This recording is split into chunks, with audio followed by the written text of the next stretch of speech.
Military experiments or otherworldly forces? Secrets you'd better not go near. Pilots vanish from radar, disappearing without a trace. For 60 years now, 25,000 square miles of deadly danger. And it's not just planes that go missing here. Why do they call this place the graveyard of aviation? And who is watching this sky?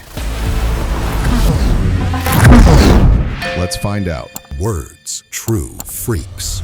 North America, USA, between Nevada and California. Planes crash here more often than anywhere else in the world. 60 years, 2,000 incidents. On average, 3 planes a month. Those who fly over these mountains know any flight could be the last. The first recorded case was December 1943. A B-24 bomber, Lucky Lee, took off on a night training flight from Fresno. 6 men on board. The plane simply never returned. The search for Lucky Lee lasted 17 years. Its wreckage was discovered in 1960 at an altitude of over 11,000 feet in the icy water of a nameless lake. Back then, divers could recover only partial remains. Since then, 2,000 aircraft. That's more than have crashed in the entire recorded history of the Bermuda Triangle. 100 times more. September 3rd, 2007. Pilot Steve Fawcett takes off from a ranch in Nevada in a single-engine Belanca. A short morning flight. Nothing complicated. At the controls, a legend of aviation. The man who soloed a balloon around the world. Thousands of flight hours. But he didn't come back. The search lasted a month. In that time, rescuers found 8 other crashed planes, but not Fawcett.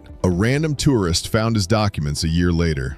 The wreckage was scattered over a slope for 400 feet. The official conclusion? A powerful downdraft. In the Sierra Nevada mountains, air can fall straight down at 300 feet a minute. A small plane can't fight it. Meteorologists point to a unique natural phenomenon found specifically in the Sierra Nevada, mountain waves. But the mountains don't just kill with air, they deceive the eyes. In a normal sky, with haze or clouds, your brain uses dust and moisture as a yardstick to judge distance. In Nevada's ultra-clear air, that yardstick vanishes. A mountain doesn't just seem closer, it seems smaller. By the time the pilot realizes the true scale, it is too late. All these explanations apply to small private planes. Among the 2,000 missing are hundreds of military aircraft, bombers, fighters capable of handling anything. And they vanish too. Why? The National UFO Reporting Center database holds over 1,800 official reports from Nevada. According to data from March 2026, Nevada ranks first in the U.S. for sighting frequency of UFO sightings. 19 cases per 100,000 residents. Thousands of witnesses. The largest mass sighting, the Phoenix Lights in 1997. Over 10,000 people, including Nevada residents, observed a giant V-shaped object over a mile wide. Commercial pilots rarely file official reports, but many later admitted to seeing things. As they got closer to an object, their navigation instruments would fail, as if something were deliberately jamming everything around them.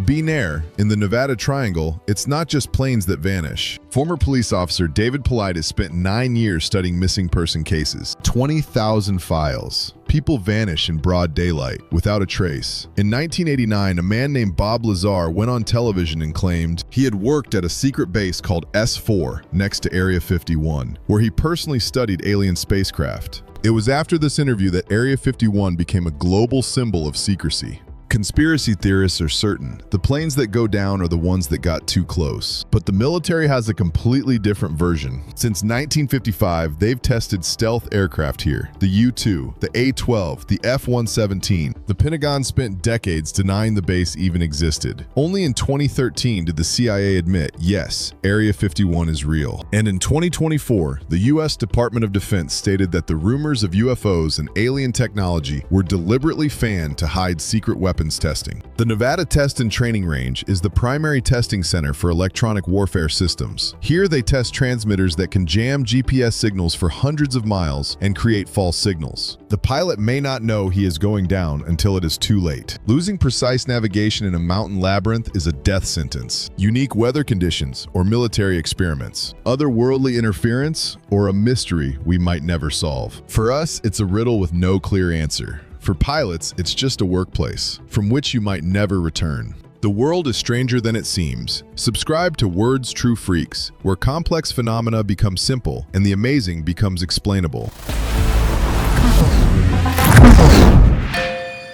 Words True Freaks.